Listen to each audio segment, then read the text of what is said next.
Well, hi, good morning. Thanks so much for joining me in my shop here on a nice sunny day in Aurelia. So, I'm reverting back. If you're watching my videos as I post them, then you know I was working on another radio right up until I'm back on this one. So, but if you're watching the Nordmende video series and you've just gotten to this video, it's actually been a couple or 3 weeks while I waited for some tubes to arrive. Here they are. I have my tube tester out, ready to test the 2 new tubes, just to be sure, and the 1 old tube, just to recap the situation with this radio.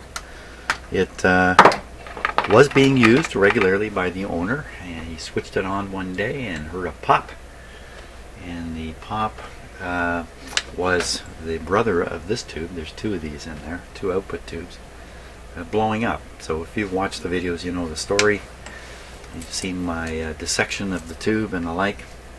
So these are expensive tubes, as many output tubes tend to be, and especially for these European radios, they're a little expensive, and these in particular were quite expensive. So don't want to burn this one out. So right away we got to ask ourselves, even before I do anything here, is did the tube fail in this radio because the radio killed it, and if I put another tube in, it'll get killed too? Wow, that's the same basic question from the last radio I was working on, the worldwide radio, Helicrafters worldwide radio. Same issue, output tube also. So I got somewhere with that radio. Let's see if I can get somewhere with this one. So, but my concern very much is, I'm just not going to pop these tubes back in the radio and turn it on and see if they don't shatter. I mean, that's a crazy approach. There's a few other things about this radio we need to look at before actually turning any power on. But for now, I want to test all these tubes. I got the 2 new ones here. Oop, can't put it there. But I have the original one here, the good one, the apparently good one. So we're going to test this one.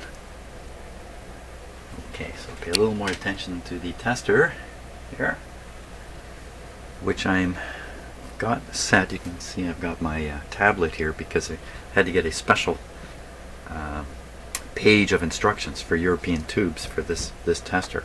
You know, when they produce a tube tester like this, they issue it with the tubes of the day. But a year later, there's another year's worth of tubes on the market, so they tend to issue out updates on the chart settings. And I've got those on my tablet here. So they issued one for European tubes. Here it is, and I'm all set up. The non-European number for this tube is 6HU8, but the European number is ELL80. 6HU8. I'm going to 6HU8. I'm going to go through and just double check everything. 6.3 filament voltage, EV for the filament pin connections, 6897.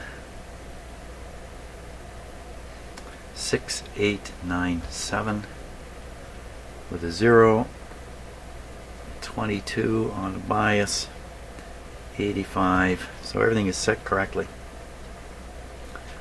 The meters on the 3000 scale. Well, a good tube, a good average tube is 4500. So I'm going to have to put this on the 6000 scale here. 4500 is still way up in this part of the meter. If it gets there, I think we're all set to go. Now this is a double tube. It's 2 tubes in one, so there's another set of settings here. A set of settings. A set of settings. Okay, put her in. I think I might have a little bit of trouble with this socket also. All set? Here we go. Nope, not all set. Didn't plug it in. You feed AC into these 2 prongs here, and everything comes to life. You actually plug that into a connection in my house, which leads all the way to Niagara Falls. And that's how I power the stuff. Okay, let's try again. Bingo.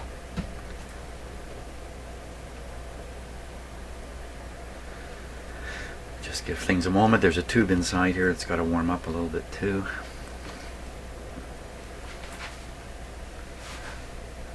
I don't see any heating in there.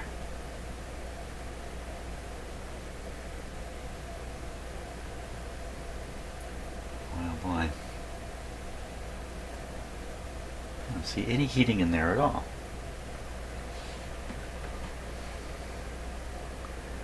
It's definitely 6HU8. So I can read it right there. 6HU8 EV. EV.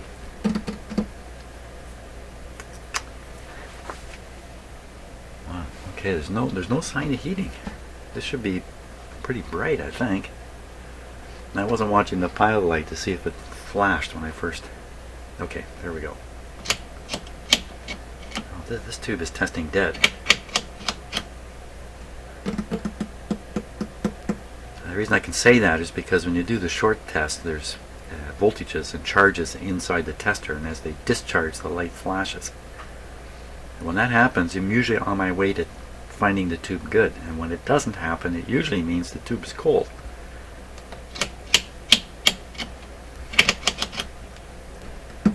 Well, I'm going to push the test button, but I don't think that meter's going to move at all. Look at that. Okay, what do we got happening here? What is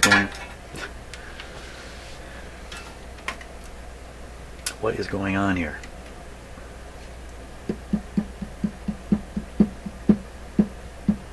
Is it a bad socket? Okay, so I'm going to push the test button down. I'm going to wiggle the tube slowly and watch for any movement on this meter. Any moment of heating will cause that meter to, oh, you know what? I think I saw this flash. That's a better thing to watch. Watch the pilot light. Oh yeah, look at that. Yeah. Yep, it's heating up now. Okay. Bad news on my, I think it's a socket. Both heaters are heating though. Let's hope everything else is connecting. Okay, short test. There you see the flash.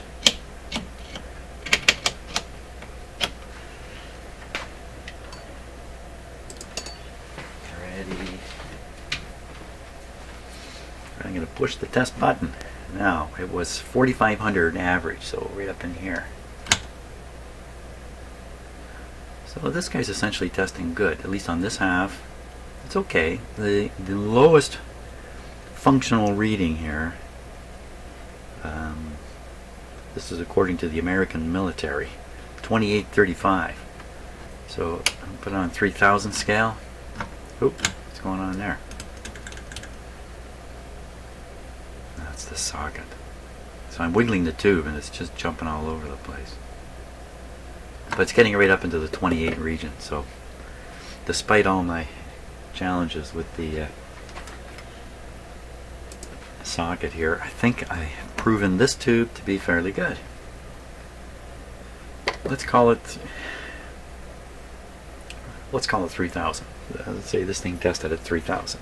I think it's a little lower than that. Okay, and I'm going to need to mark these tubes for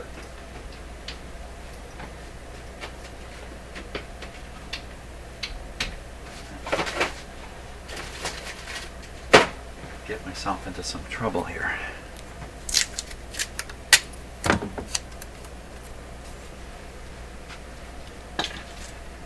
Call this number 1 original,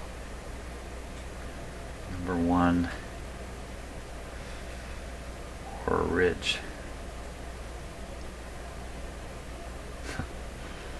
I'll have to look back on the video to see what the heck I wrote on there, but number 1 is clear. That's the main thing. Okay. Now, these came from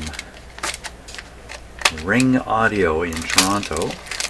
Ring Audio is a shop that's basically, it's the same as my shop, only 1,000 times bigger. There's a father-son team working there, repairing. They have a team of repair guys, and they do vintage work. And they're one of a couple of professional quality shops in Toronto. Ring Audio on Car Wash. That's my shout out to them. So I bought these from them.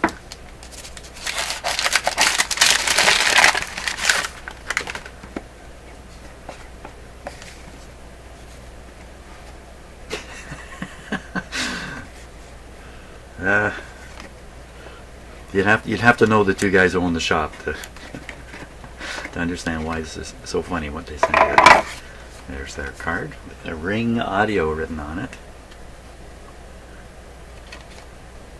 Hi Jim, I'm gonna get up there and say hi sometime. Okay, here they are. There's the two tubes. Gotta love this box. It's a bunch of wagon wheel makers. Not an easy thing to make a decent wagon wheel. I mean, just think about it for a minute. You have to put that wheel onto a cart and pull it over these terrible beat up roads and expect it to hold together under such circumstances. It's really quite a feat to be making things like that successfully hundreds and hundreds and hundreds of years ago. Here we go. Oh, it's a bag. ELL80, made in Germany. Okay, so I'm looking for mileage on this tube right away. I'm looking for black deposits around these holes in the plate, or anywhere. It looks like I can see a little bit on the inside of the glass here.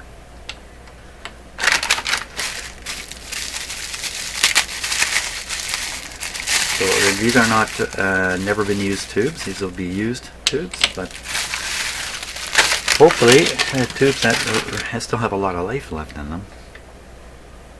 This one looks the same. So these almost certainly came out of the same unit, have the same wear and tear on them. Another important, well, I suppose it's important. You want to have two fairly equal tubes in your output of your amplifier, or you're going to end up with one channel stronger than the other.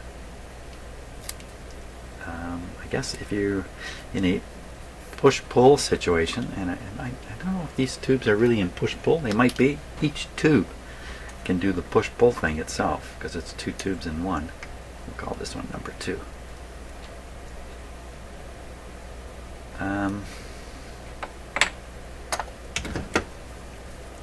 You know, if these aren't in a push-pull arrangement, I don't know what arrangement they would be in. That you would, I guess they could be in parallel. I guess it could be parallel, yeah. I kind of doubt it. So anyway, in push-pull, if like this tube, if one side were strong and the other side weak, that might not be so good in a push-pull arrangement, where one tube is pushing and pulling. This would be number 3. Number 3.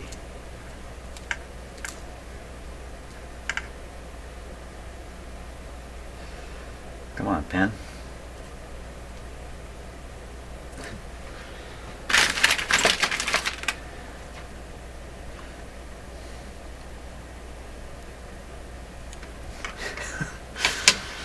Okay, hopefully I can sort out my 1, 2, and 3 there. So, talking about 2, where'd you go? Tried to sneak away from me there. Let's put this over here. Number 2, so everything is set to go. Now I'm going to watch this pilot light. Plug this in.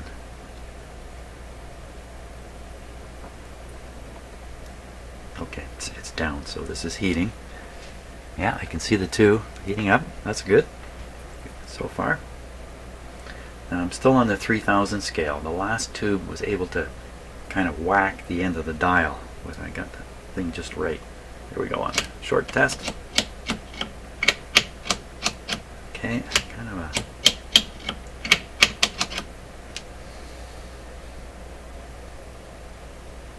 I only tested 1/2 of that first tube, didn't I? I only tested 1/2 of the first tube. That's kind of dumb. Okay, so we'll finish this one. 6897. 6897. Yeah, I don't know. Somebody distracted me before. One more time on the shorts. Pushing P4, hoping for a slam over. Look at that, right to the top of the dial there.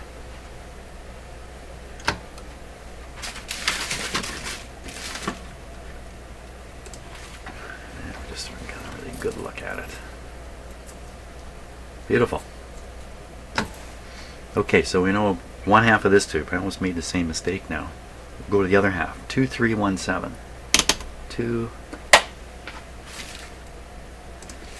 3, 1, 7. 2317 with a 0. 2285. Shorts. B4. Now this one's quite a bit lower here.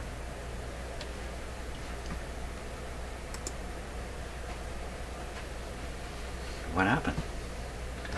Okay, so I'm going to wiggle the tube a little bit, just see if it doesn't just jump way up. Okay, now it's going down probably because I'm turning on and off the heater here. So it's going, it's really sinking. I have that sinking feeling. There. Yeah, so I can't get it to go any higher. So this tube, one side's doing 3,000, the other side's doing, it's not even reaching the number 2,800. Wasn't that the minimum? 2,835. It's not getting there.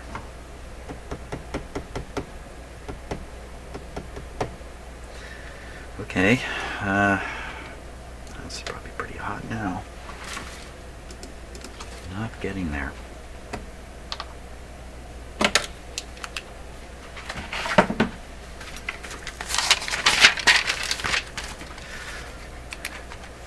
One, two, three. A and B. 1A, 3,000. 2A, 3,000. 2B. It's 25. Okay, so I call it 2,500. Okay, let's go back to tube number 1. And we'll do, because I've got this thing set for the second part now. Maybe I should have done all the first and then all the second. Wait a minute, don't put that there. Let's put this here. Let's put number 2 over here. Number 1, gotta watch the pilot light again. Is that flickering on its own?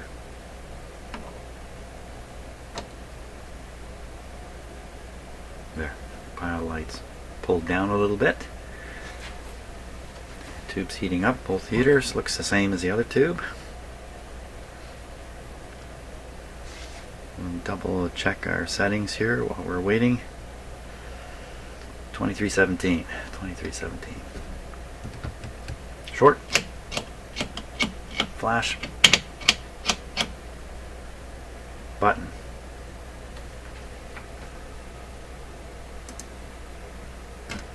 Holy smoke ears.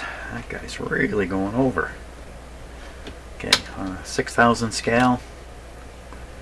So on the 6,000 scale, this is measuring 35. So that was 3,000 and the other one's 3,500.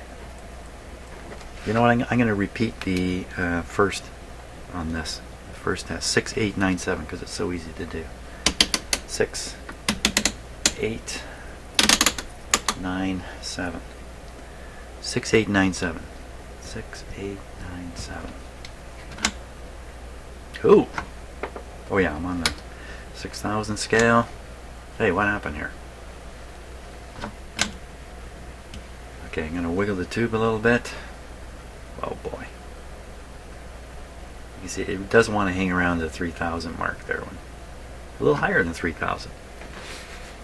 Okay, so I'm going to change it to, I'm going to guess, 35 and 35.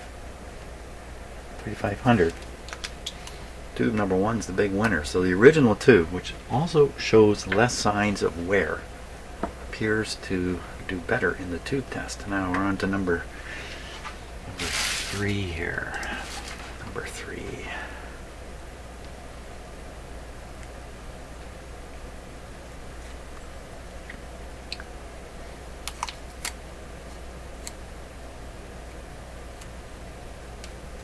Don't want to put the tape on any of the words or numbers or anything.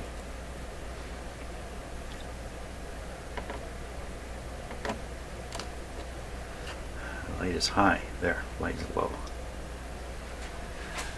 Tube is heating.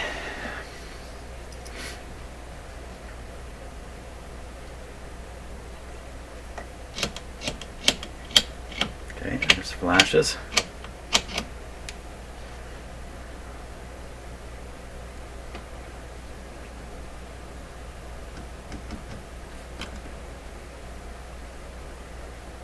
Still warming up just a little wee bit.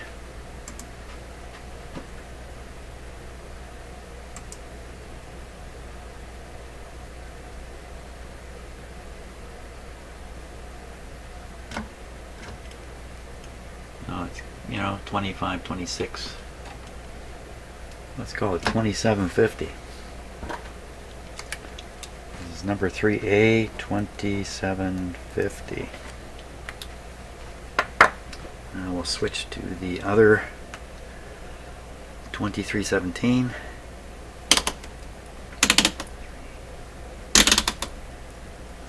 2317.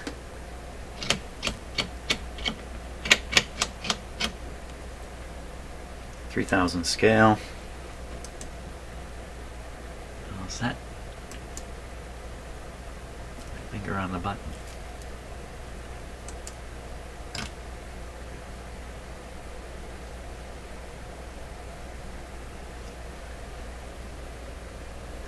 I'm going to wiggle this tube a little bit here. I don't think it's going to help it though. Oh, it jumped upwards there a little bit. Tiny amount.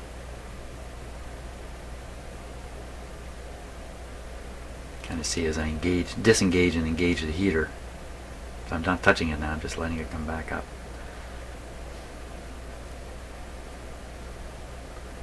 So that's where we're ending up. 20, 24, 2400. Well, the good news is I have 3 operating tubes here that any one of these can be used anywhere. I don't think there's a problem. But what I'll do is I'll set aside the original one and we'll go with these 2 purchased tubes.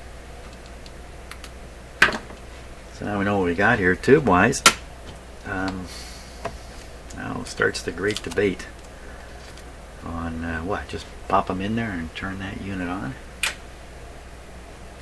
This is the radio here. Is that what I should do? Don't take the number off.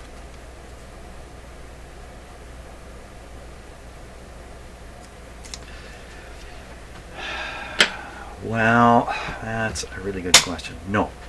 The answer is no. I'm not just going to stick a tube in there and pop it for the fun of seeing it happen. Had a little bit of that on the last radio.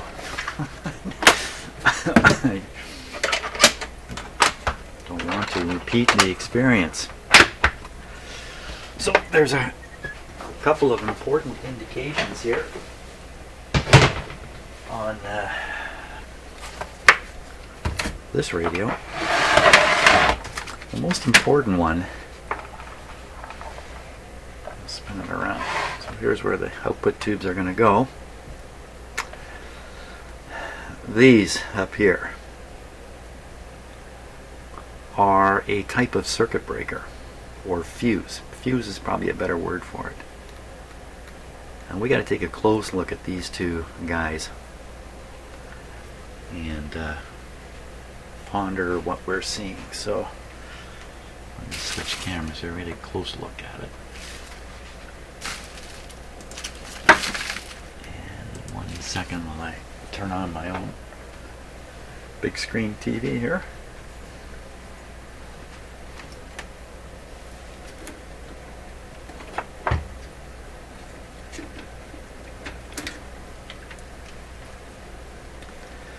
And I'm going to make a little change in the focus. Just please bear with me here for a moment.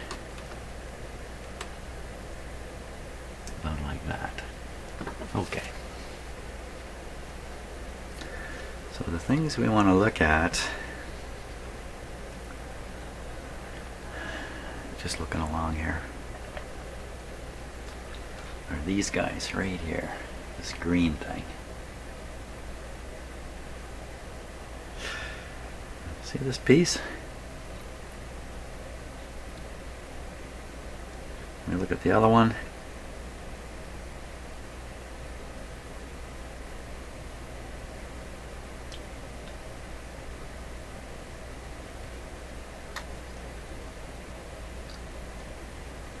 When I look at this one with my eye, it almost looks burnt right in here.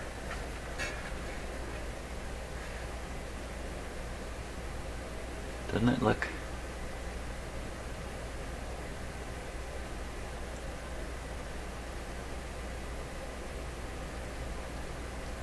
Huh.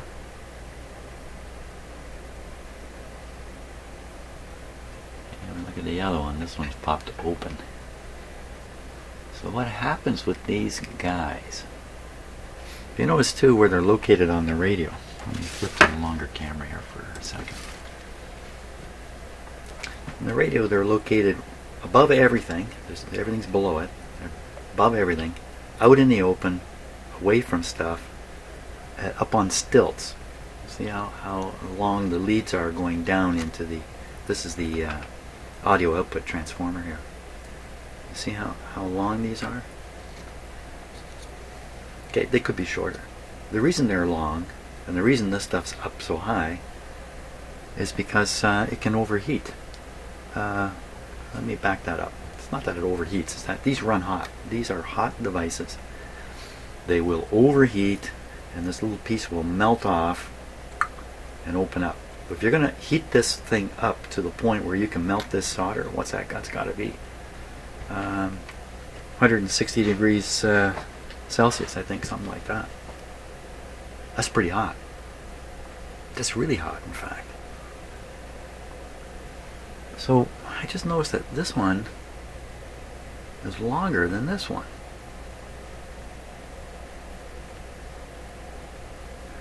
They're not identical. I would think they'd be identical. If you look on this, everything about it is identical. If you drew a line through the middle here, you'll see it's a mirror image either way. Why is this one so much bigger than this one?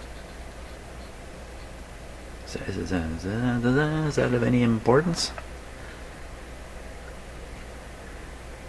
You know, a lot of numbers written on them. This says 100 ohms. Here, let's look on the close-up camera here.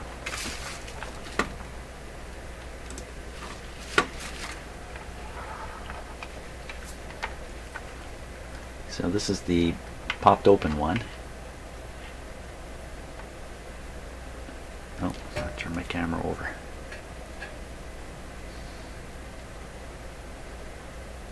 Huh.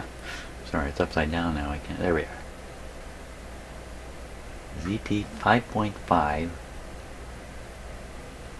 something 25, 100 ohms, 10%. Let's go over here. 1,000 ohms. So these are not identical. So they're doing some kind of different job. Okay, that's interesting. We'll find all this stuff on the schematic, I'm sure. That might, well, see, I kind of thought, well, for sure I thought this is a left channel, right channel kind of thing happening here. Left channel, right channel.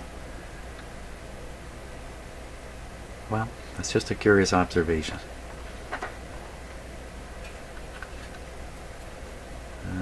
Here's another curious observation. What is this thing right here? With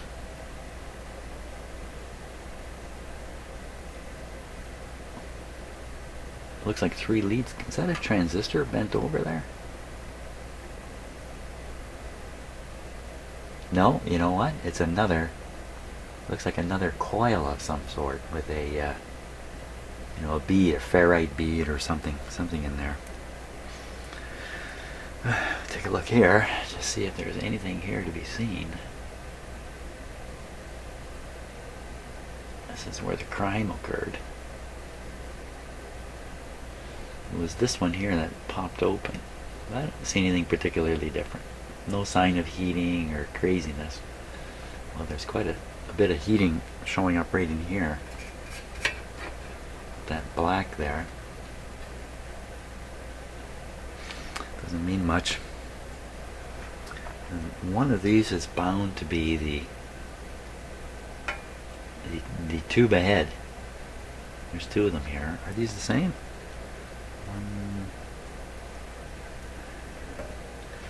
ECC 82.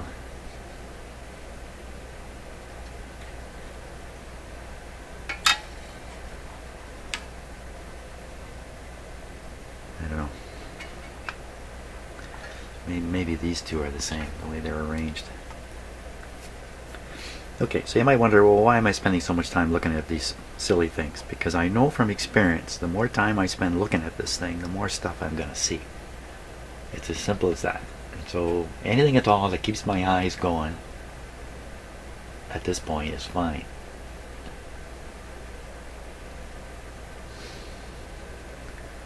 I'm going to take a look underneath the, look at all those little capacitors there. These are not pleasant radios to work on. Well, there's nothing else really. Here's another one of these coils.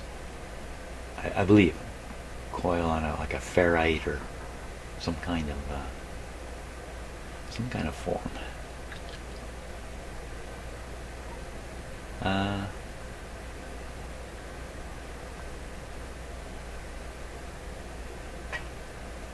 One thing's for sure, if you don't look, you won't see. That's for sure. I'm not seeing anything too exciting here. Let's flip this guy over now. Easier said than done, too.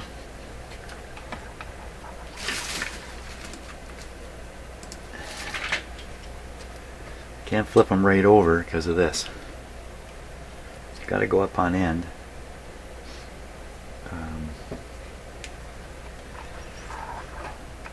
There's a little more here.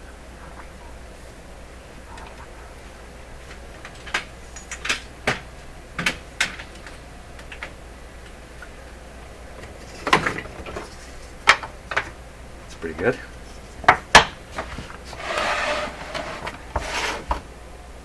Put it right up on top of here. How about that for crazy?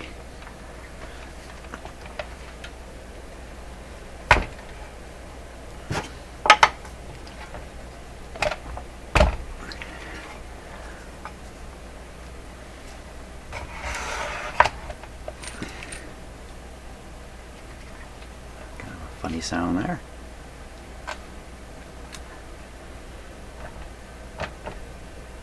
Need a little more stability. Just need something here.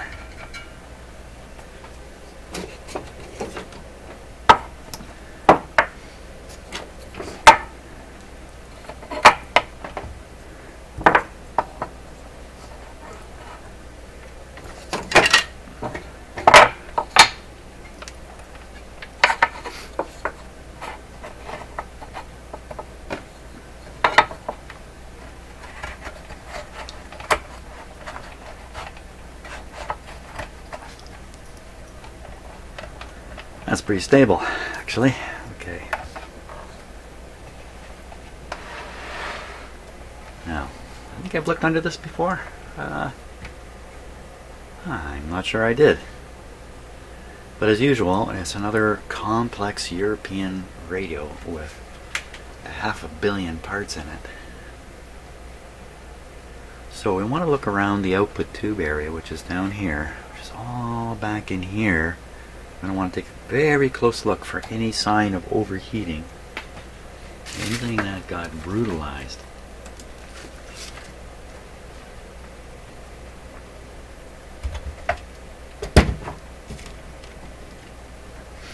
Okay, I'll start in the bottom corner. It's beautifully clean in here. A great big electrolytic. There's all kinds of electrolytic There's a lot of stuff to look at. It'd be really easy to overlook something here.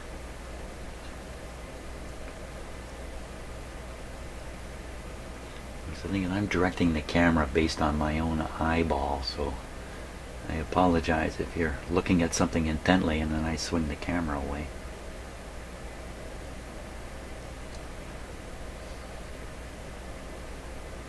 So we're looking at the base of some of those other tubes, those 3 tubes I was pondering about.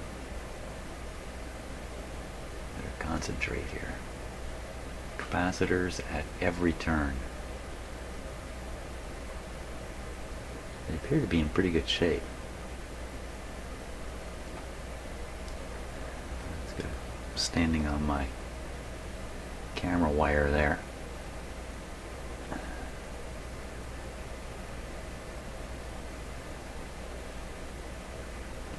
Right at the base. This is one of the output tube bases. This is the one that popped its top.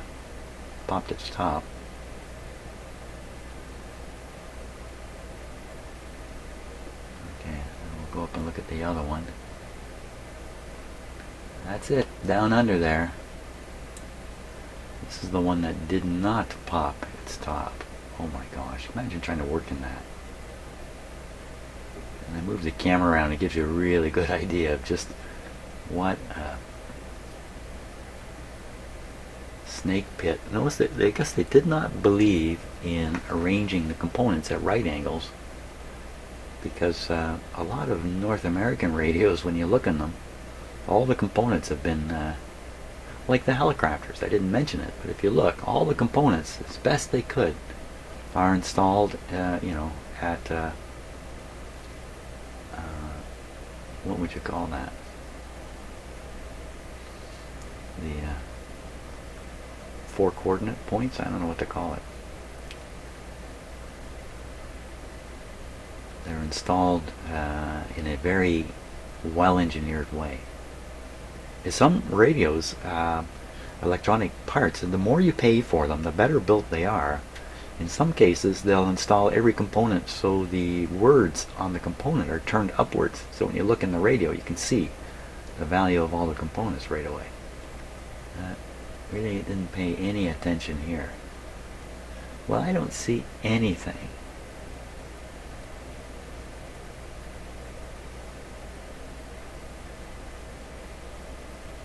What's going on there? Nope, I don't see. Nothing appears to be overheated in here. Now you might theorize that the designers arranged those fuses that we were looking at before, the hot wire fuse, I don't know what to call that, to avoid anything else getting burned up. Didn't work, did it? Because the tube burned up. Now, I'm arranging quite a distance from the output tube now, so let's take off and we'll just go through the whole radio here and just. Apparently this radio gets used a lot, but it doesn't really show it down here, does it? It's not loaded with dust. Sometimes the high voltage parts really collect a lot of dust.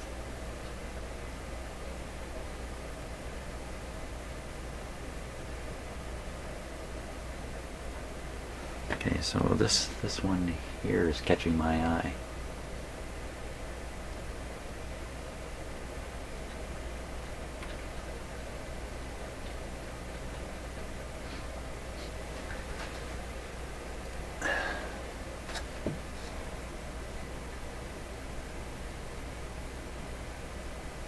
Let me get right up close to it here. I think I stepped on the yeah, I'm going real close. I stepped on my cord again. Where is it? This one here? Which one was it? Where'd that pesky thing go?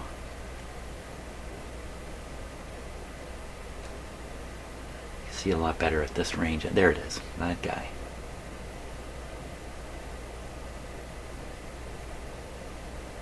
Well, he's not the best looking one in the bunch, is he?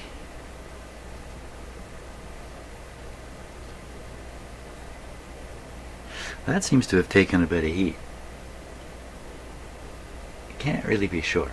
And is it something unusual? I mean, some of these run a little warm. So what? So let's see. So this is part of this dual, what looks like a dual tube thing. You'll probably find another similar resistor. That one has a dark body. Anything else got a dark body like that?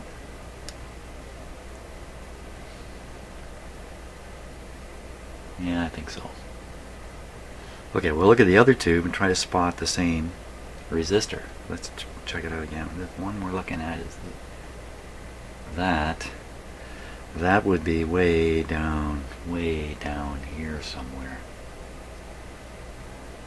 Just behind the red wire. I think that's it there.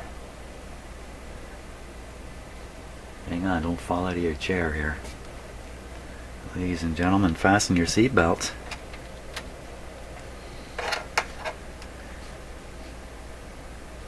That's it there.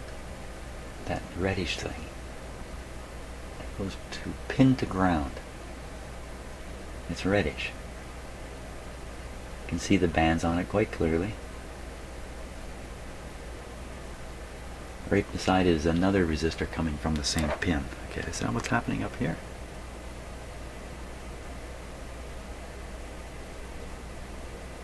Well, it just seems a lot busier up here, but the same, that resistor appears to go exactly the same.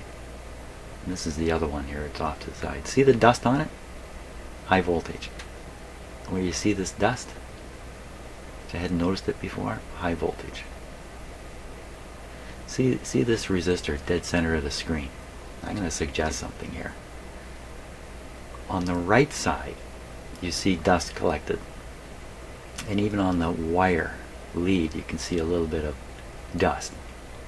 I think that's high voltage electrostatic attraction. But as you travel along the resistor, it disappears. So on this end, there isn't the same sort of dust buildup. I think that's because it's dropping a lot of voltage. That's a 220 K resistor. So I think one end is high voltage, the other end is not. Who needs a meter when you can just look at the dust? Well, I think that does suggest that something has happened to this poor guy here. There's a better view of it there. And maybe it was red and it's been burned brown. Okay, and that's that. So this is potentially a driver tube to the output, but unfortunately, the way the circuit's arranged here, you really can't make it out with that camera. So the way the circuit's arranged here, you have the two output tubes here, and I'm guessing we have two preamp tubes here. You can almost bet, I mean, this one's feeding that output, this one's feeding that output. This is the one that popped. The glass popped off of it, but the resistor I'm seeing is up on this one. So, you know, it doesn't quite add up. And, you know, that resistor could still be just fine. Let's carry on with the hunt for strange things. Because we have a lot of radio here, especially if I keep it zoomed in like this, which I think I'm gonna. Get a really close look at everything.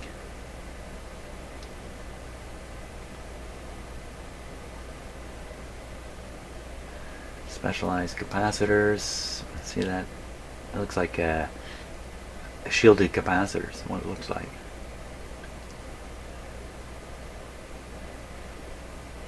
I don't have anything like that in my stock. Look at this stuff shoved way down in here. Oh my gosh. So there's a little circuit board here with parts on it. You know, I think in the long run, these radios will be murderous to keep going.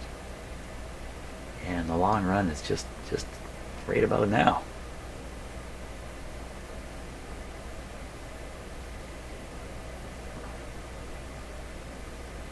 What's that?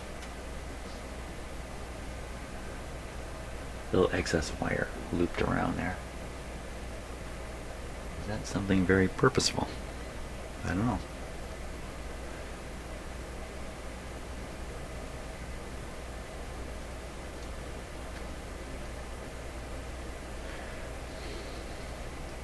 Okay, we're coming back into the area of the output tubes.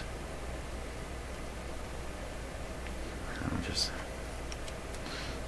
work our way up. This is the back. This is back of a circuit board here.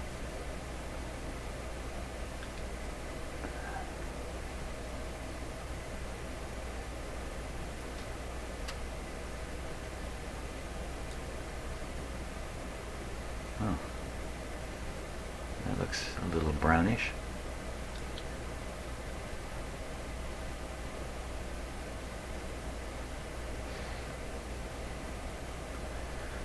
Likely to see too much on the back of the board here. Could see potentially a cracked solder joint, but you know, only place I would expect to see that is where there's some flexing going on. So if there was like a earphone jack or a switch soldered onto this board, I'd be studying those solder joints very carefully. I don't think there's any such thing on this board.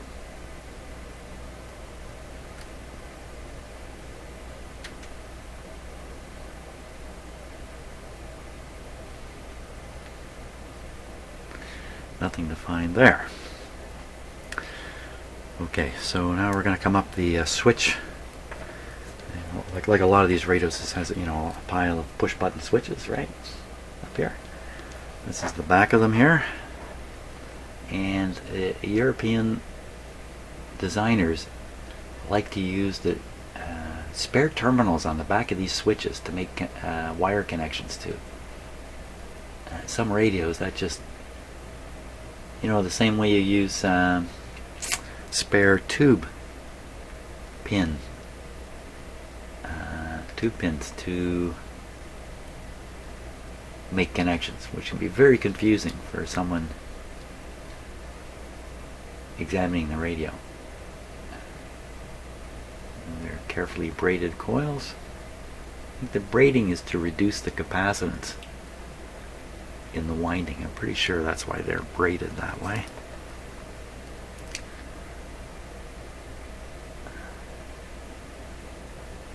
So I kind of placed all the adjustments on the back of this, or some of them anyway. Nothing funny going on there. It's always exciting when you find something, but you should be happy to not find anything.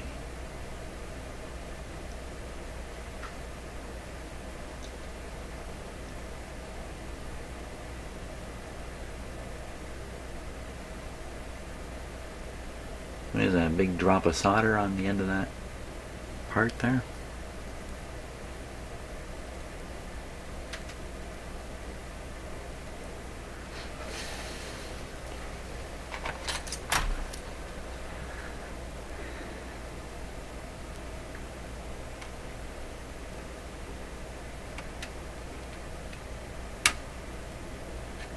I don't know.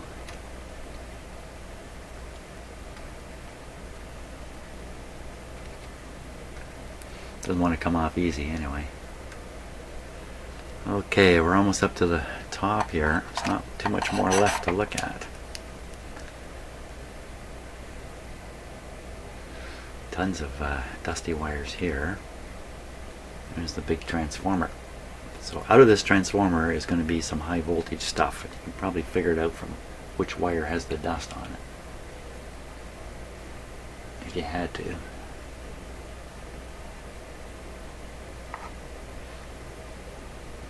Here's where the power comes in.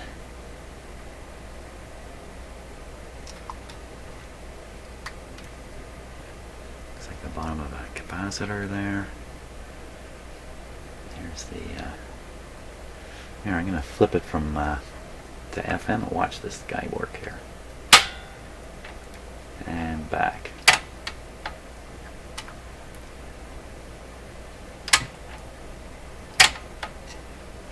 saw earlier, that was all working really well.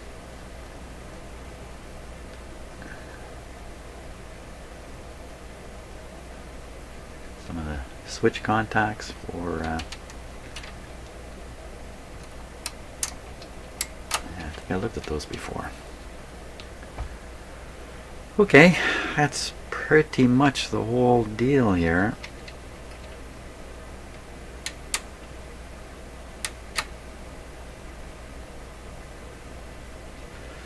Looks to be in very good shape.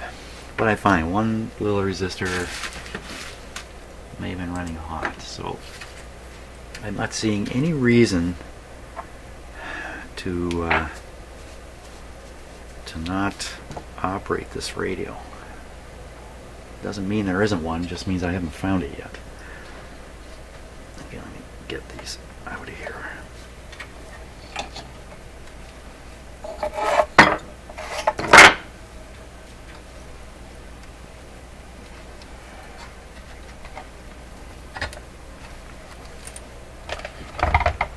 Let's see, nice safe landing. Okay, so I think really the name of the game now was to figure out what's going on with this, and that's a question of looking at the circuit diagram and sorting out from there what how these work, why this is open. This came open because of a tube failure, or did the tube fail because something else happened? I don't think this popping open in any way can cause a tube to fail.